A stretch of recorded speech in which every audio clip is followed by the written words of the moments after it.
नमस्कार मित्रांनो, मी तुमचा योजनादूत. स्वागत आहे तुमचं आपल्या नवीन योजना यूट्यूब चॅनलमध्ये. CSC आणि आपले सरकार सेवा केंद्र या दोन महत्वाच्या नावांमध्ये अनेकदा गोंधळ होतो. चला, आज हा फरक कायमचा दूर करूया. या दोन्ही केंद्रांमध्ये नेमका काय फरक आहे, कोणत्या सेवा मिळतात आणि कोण हे केंद्र सुरू करू शकतं, चला पाहूया. सगळ्यात आधी CSC म्हणजे कॉमन सर्व्हिस सेंटर. हे केंद्र सरकारच्या डिजिटल इंडिया मिशनचा एक महत्वाचा भाग आहे. आणि दुसरा आहे आपले सरकार सेवा केंद्र. हे खास करून महाराष्ट्र शासनाचं असून फक्त आपल्या राज्यातील नागरिकांसाठीच आहे. म्हणजे बघा, मुख्य फरक आहे तो सरकार, सेवा आणि त्यांच्या कार्यक्षेत्रात. एक संपूर्ण देशासाठी तर दुसरं फक्त राज्यासाठी. आता CSC मध्ये मिळणाऱ्या सेवा कोणत्या? तर आधार, पॅन कार्ड आणि पासपोर्ट यांसारख्या अनेक केंद्रीय स्तरावरील सेवा.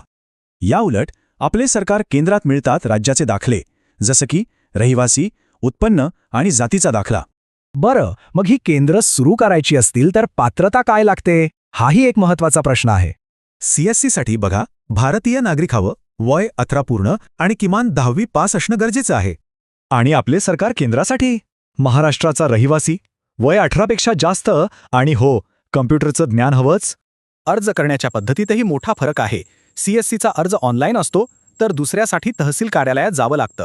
सोप्या भाषेत सांगायचं तर CSC देश पातळीवर काम करतं आणि आपले सरकार केंद्र आपल्या राज्याच्या गरजांसाठी आहे. एक गोष्ट लक्षात घेण्यासारखी आहे की आपले सरकार केंद्रापेक्षा CSC मिळवणं थोडंसं सोपं मानलं जातं. म्हणून कोणतं केंद्र निवडायचं हे सर्वस्वी तुमच्या गरजा, स्थानिक मागणी आणि पात्रतेवर अवलंबून आहे. पण विचार करण्यासारखी गोष्ट ही आहे की ही दोन्ही सेवा केंद्र मिळून भारताचं डिजिटल भविष्य कसं घडवतील.